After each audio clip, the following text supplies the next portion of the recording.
by his attorney and is as follows. I want my closing statement to be one of love and a calling to my fellow Christians to help us end the death penalty. An eye for an eye was used as justification to the jury for seeking the death penalty. At that time, I was too ignorant to know how wrong that was. Why? Because we no longer live under the Old Testament law, but now live under the New Testament. Matthew 5:38-39 says, quote, "You have heard that it has been said, an eye for an eye and a tooth for a tooth. But I say unto you that you do not resist an evil person. Cheek, turn to him as well." Romans 6:14, quote, "For sin shall not have dominion over you, for you are no longer under the law, but end quote. Nowhere does God in the New Testament give man the authority to kill another man. That is why the Bible is divided into the Old Testament and the New Testament. Remember the words of Jesus, John 7:19. Did not Moses give you the law? Yet none of you keep the law. We are now under God's grace and mercy. I have copies for you, and it will also be posted on our website. Witnesses to the execution included 3 members of the Lark family, a representative from the prosecuting solicitor's office, a representative from the Greenville Sheriff's Department, Sigmon's attorney, Sigmon's spiritual advisor, and 3 members of the news media who will address you now. After they all three speak, they will answer questions from the podium. They will not be available for interviews after the press conference ends, as they have their own stories to write. First, Jeffrey Collins from the Associated Press. My name is Jeffrey Collins. I'm with the Associated Press. That's JEFFREYCOLLINS. And what I'll do is I'll just kind of walk you through what I saw today. So the curtain opened. It was about, looking at my notes, around, it was about 6:01, maybe a little bit after that. And the curtain opened. Brad Sigmon was strapped into the chair. Unlike other death executions I've seen, he was in a black jumpsuit, had black Crocs-like shoes on. He was completely strapped in. It looked like there was a harness over him. There was a strap over his head. His ankles were shackled. He had a covering over his mouth that, was from about here down. When the curtain opened, he looked towards his attorney, who was on the front row of the witness. They kind of exchanged. They had an exchange. I couldn't tell because his mouth was covered what they were mouthing back and forth to each other, but it looked like he was just saying he was okay to his attorney, Sigmon did. At that point, they had the attorney came out and read the final statement. When the final statement was read, well, let me back up one step. He had a target over his heart when the curtain opened. It was already there. It was a little rectangle white paper, or I'm assuming it was paper, couldn't cloth. They had a bullseye on it. It had one outer ring and one inner ring on it. It was red. The bullseye was red. So they came out, read his final statement. At that point, when that was finished, a prison employee got a hood, put the hood over Sigmon's head. Then that prison employee walked from the chair the 15 feet over to where there's a brick wall, and at that point there's a black shade, like one of those shades that you pull down and it rolls up.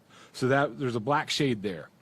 The prison employee lifted up the shade, and then from that point it was a little less than 2 minutes of nothing at that moment. I mean, you could see Brad Sigmon took several pretty deep breaths, and then suddenly the shots rang out at, I believe Christy said it was 6:05 and 50 seconds.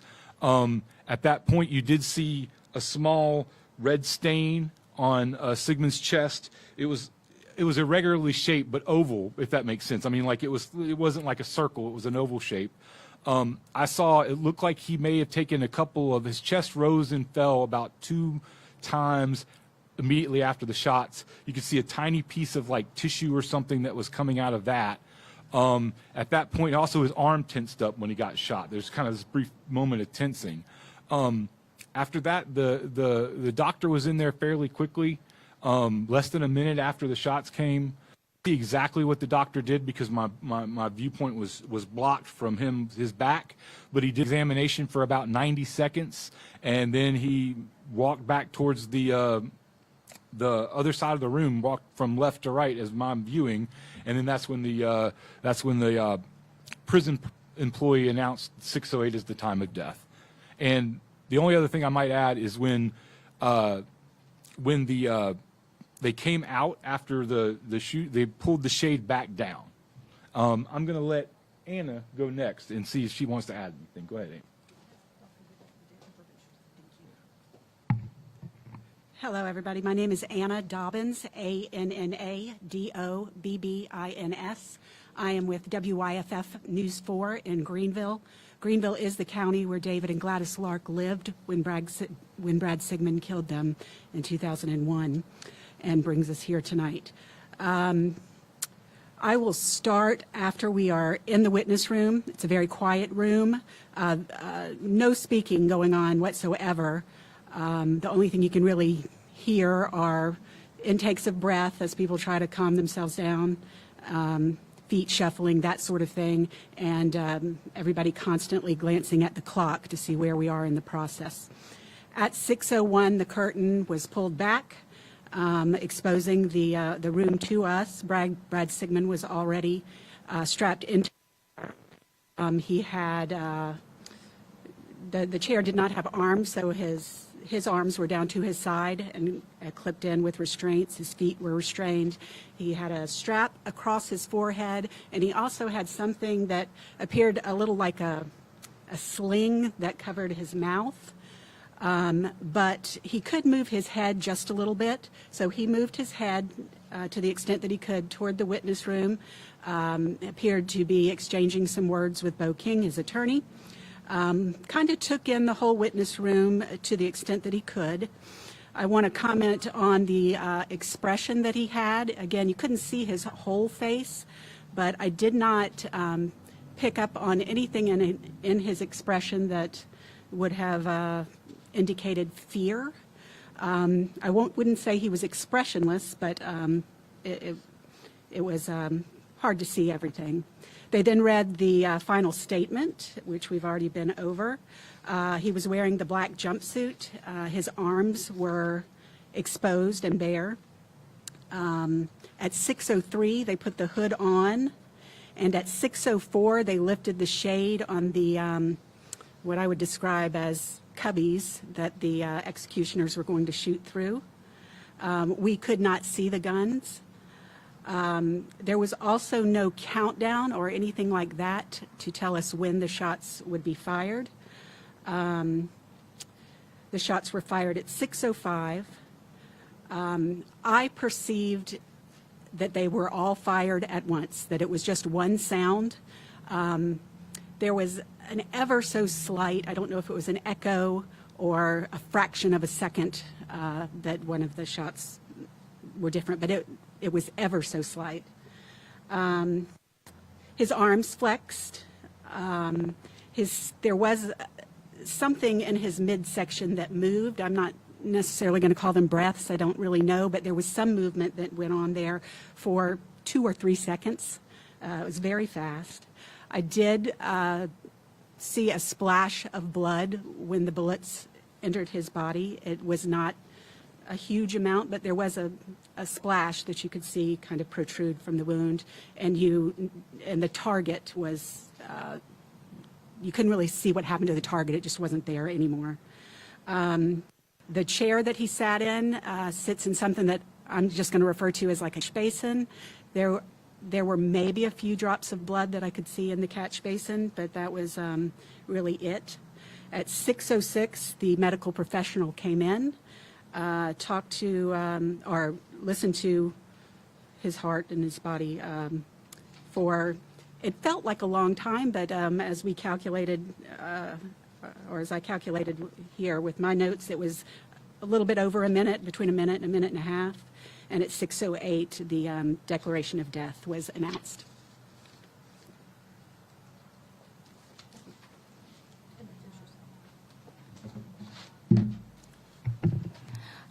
Hi, my name is Tiffany Tan. I'm a reporter with the Post and Courier. My name is spelled Tiffany, last name Tan. When we entered the building to the execution chamber building, right when we entered, there was a table to the right where they had little transparent cups. They had these bright orange ear protection that people going inside could take if they wanted that. That's Jeffrey showing that. And so we were told that we had the option to take those to protect our ears. We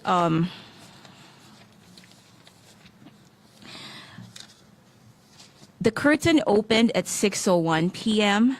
and after that, Bo King, the attorney of Sigmon, stood up to the front and read his final statement.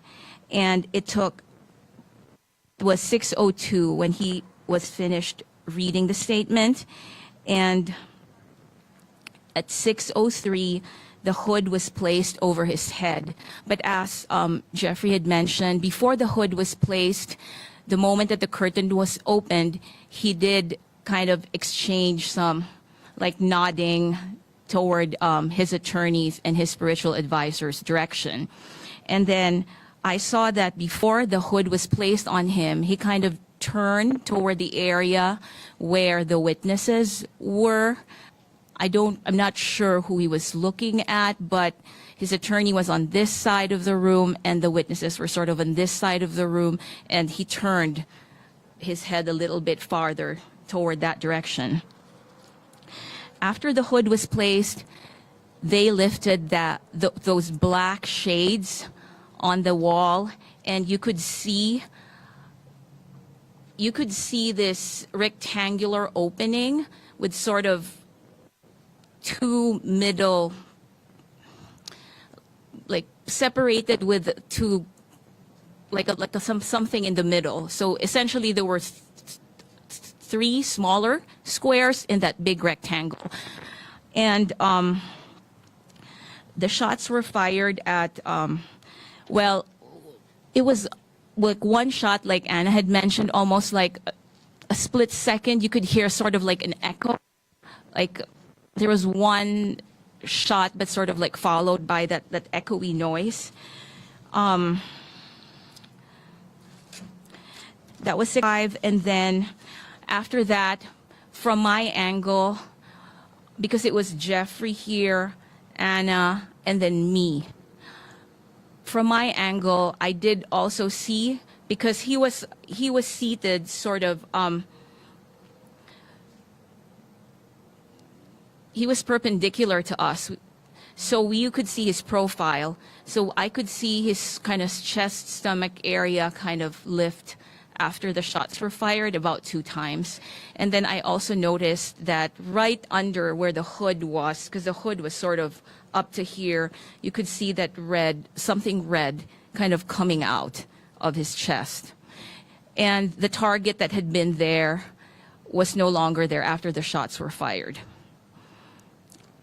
And he also had that kind of sling around his chin, around his mouth that was described earlier. One thing that I did notice from my angle was that his attorney, right before the hood was placed, he seemed to, I don't know if he was kind of like doing that to his chest, but I did sort of notice his attorney, Bo King, sort of kind of make some type of motion like that. And one thing that I also noticed was that after the hood was placed, because there was like 2 minutes from the hood was placed at 6:03 and the shots were fired at 6:05, I just noticed he was very, very still. I could not see any movement from him, from where he was seated.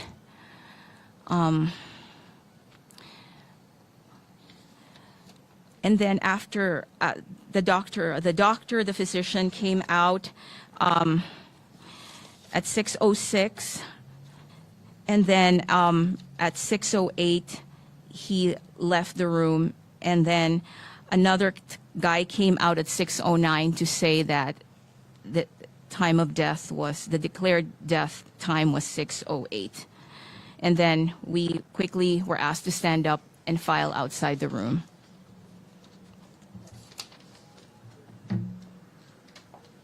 Does anyone have questions for the witnesses? Wait. Who's got the microphone? Raise your hand. Alex Capriello, News Nation. I'm wondering if there was any reaction from the other witnesses in the gallery when the last words were read out loud. Didn't see any reaction from them at the point of last words. They did. It was actually a little bit unusual because usually the death chamber is a very, very quiet place, but they did chat a little bit among each other before the curtain opened. One thing I thought about as Anna and Tiffany were talking is that when the shots were fired, it was very loud. It was very jarring and very, as you can imagine, shots would be. At that point, I think pretty much everybody in the room flinched. I think I heard what sounded like a gasp or something along those lines, but mostly I just noticed everybody just kind of involuntarily flinched a little bit. But as far as reaction from the witnesses, I didn't see anything out of the ordinary from my vantage point.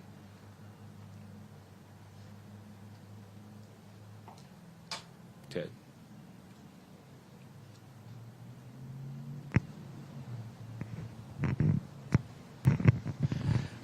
Thank you all.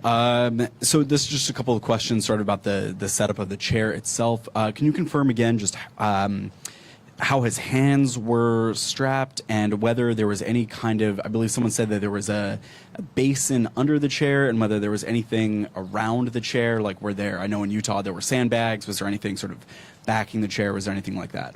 There's it's on a platform. The platform is gray. And the chair in itself, it looks like there's a box of sorts, what looks like a box behind it. It's covered with a curtain. I can't tell you what's in that area, but that's behind the chair.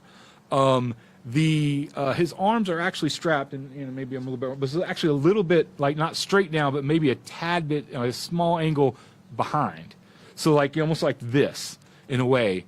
And did I cover all the waterfront you're looking for there too? They are strapped down at his sides. It looks like they could be strapped at some point, but they're not like you would think of, like it's not strapped like on the arm of the chair. It's just strapped back to the chair.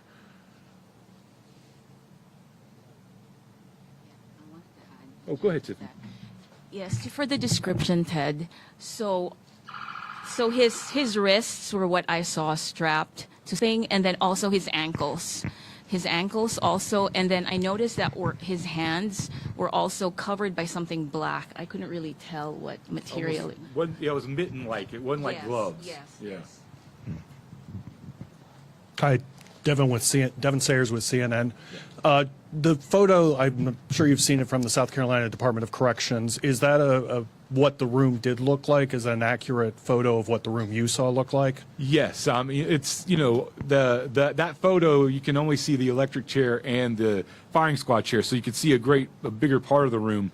The part where the shooters are at, it's a brick wall, and as Anna described, it's almost like three little cubbies. It's a rectangle, and then that rectangle is separated into three squares. You couldn't see the weapons, or I couldn't see the weapons from my angle. I was as far to the right as you can get, so I was as close to the wall where the shooters are as you could get. But I did not see the weapons themselves. And there's that pull shade that comes down over that part. But the room is exactly as you've seen in those photographs, yes. And then when the medical professional came to examine him, the hood, I presume, was never removed. Was a pulse taken or a stethoscope or some instrument used, or could you see anything of that nature, or what did it appear? The doctor came in and did have a stethoscope, but my angle is, if this is the inmate, if Brad Sigmon's sitting right here, I'm the doctor here, and I'm looking from his back, so I couldn't see exactly what he was doing. You could tell he was doing some things around his chest, around his neck area, but I couldn't tell exactly what procedures he was doing or how he was checking for life. Yes. Quick clarification about three of the things. One, if you could describe the covering over the mouth. I'm imagining a gag of sorts, and correct me if I'm wrong. Number two, Jeffrey, you said this was the first time you've seen a black jumpsuit. If you can clarify what it was before. And then, sorry, three would be one of you mentioned that the target seemed to disappear after the shots were fired. What do you mean by that, of it disappearing? First off, it was like, for lack of a better way of putting it, it looked like a sling. It wasn't like a gag. It wasn't like tight up against his mouth. It was just, it looked like his jaw could move, so it almost looked like it was kind of like a sling. This was a black jumpsuit, which on the other 10 executions I've covered, the inmates have all been in green jumpsuits, the ones that you've seen in photographs of them on death row before. They're kind of an emerald or a Kelly green jumpsuit. And the target itself, it blew off. I mean, I don't know how better to explain. You just saw the target was there, you heard the shot fired, and then the target was gone. So I didn't, your angles are bad, so I couldn't see if it was on the ground or where it might have gone. All I know is it was gone, and there was that irregular kind of, about the size of a kiwi roughly, maybe my fist might be a good way to put it, little red stain that was kind of ovally and irregular over where the target was. Hey there, Jeffrey. Could you just tell me I know you said that the angles were bad, but could you tell me if you got a good read on whether all shots landed in approximately the same area? Was there a scatter? Just based on the fact of how small the wound was over his heart, they had to be pretty close to the same area. There was only one place where I could see any damage. So that makes me think they must have been all clustered. Thanks. Jeffrey, this is for question for you. I'm Brooke Lee Cromer, Fox Carolina News. I know that you've now witnessed all three methods of execute. I'm just curious, how did it feel to witness this one compared to others? This is much. One of the differences I tell people is this is much quicker. Lethal injections in South Carolina from start to finish take about 20 minutes these days. When I look back, the electrocution took. They give one big jolt of electricity for several seconds, but then there's another jolt for a minute or two. So there's a longer period of what happens. This, I mean, it was instantaneous, and the time from the shots being fired to the time death was declared was a little over 2 minutes, I think, if I remember correctly. So it's just a much quicker method, and because of that, like I said, that shot being fired, everybody in that room flinches, and I guess in electrocutions there is that moment of flinching because when they pull the breaker, you hear a thump, and everybody kind of tenses up a little bit at that. But yeah, I mean, those would probably be the biggest ways to kind of compare and contrast that.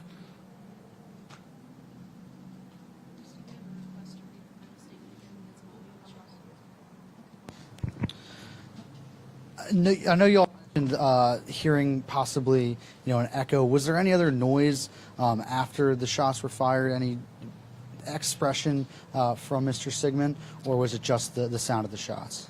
I didn't hear anything in there from the time you hear the shots getting fired to the time they told us that we were ready to leave. So it was very quiet. And I mean, I looked around, I didn't see anybody's expressions change or anything, but again, most of the witnesses are in front of me, so I'm not seeing their face. But what I could tell, it was very quiet from the point where the hood was placed on from the point where the curtain opened, really. It was a very somber, quiet room out of the shots being fired. And question for Christy, could you confirm what it was that he was shot with, the caliber? And I can't hear you. The firearms that he was shot with, the caliber, are you able to confirm what they were? So is your question what caliber? Yes. What caliber bullet was Yeah. used? It was a .308 Winchester Tap Urban. Okay, thank you. Other questions? Ted? Wait, I'm sorry. I just wanted to clarify from Jeffrey or whomever. Can you show with your hands again how far the hood came down, and then how the mask was, like with your hand on the mouth? Like what part of the face was present to the witnesses? The sling kind of, when the curtain first opened, the sling was came up to about right here. But he mouthed something at his attorney, and when he mouthed, you could see his mouth just a little bit. I couldn't tell what words he was saying or what specifically what their exchange was like, but yeah, it just kind of was a sling that covered from his neck up to about where his top of his lip, but it wasn't a very tight sling because when he spoke, you could see parts of his mouth. And then the hood came. The hood came all the way down to his shoulders. You couldn't see anything. Once the hood was on, you couldn't see any skin from anywhere. From his yeah. Yeah, only his arms. His arms were, but you couldn't see any other skin. Once that hood comes down, you can't see anything from roughly here up. Abby Brooks with NBC News, just confirming it was 3 shots, no delay, all at the same time? Yes, Tiffany, and if you want to mention, it sounded like maybe there was an echo, or maybe there could have been like the slightest bit of, but I mean, I heard 3 shots at seemingly the same time. My thought was maybe it might have been an echo in the room. Yeah, it's kind of hard to really, we only really heard like one major shot that sort of kind of was followed by an echo, so we didn't hear 3 distinct shots. It was instantaneous almost.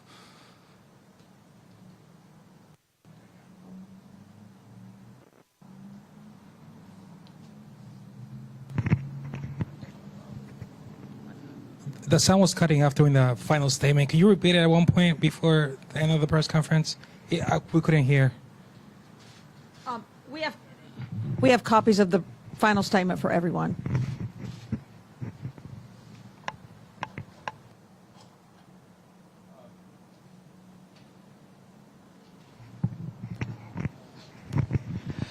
Thank you. Could you smell any gunpowder in the room?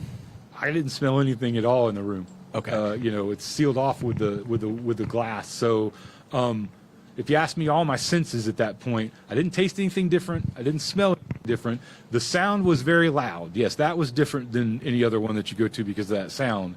Of course, I told you what it looked like, and I think it could feel. There's always a tension in the room, but I mean, yeah, you didn't smell anything. Yeah. And this question is for Christy. Can you confirm his last meal? Yes. His last meal was 4 pieces of fried chicken, green beans, mashed potatoes with gravy, biscuits, cheesecake, and sweet tea. It was served Wednesday evening. Other questions?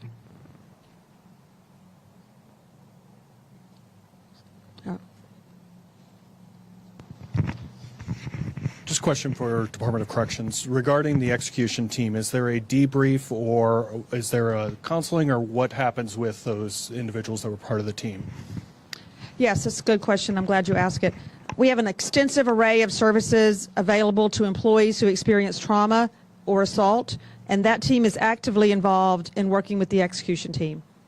We will do an a review of today's incident and make any changes that are deemed necessary. Christy, I have one more question. The 3 shooters, was it who was planned, or did any alternates have to step in? As far as I know, it was as planned.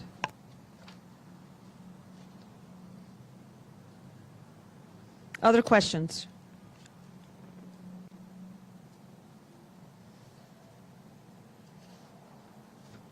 The press area and building will be open for the next hour and will close at, I don't have my phone, close at 8 o'clock. So please use the space if you need it. Let us know if we can help you. And after that, we'll ask you to leave as we'll be closing for the evening. Thank you.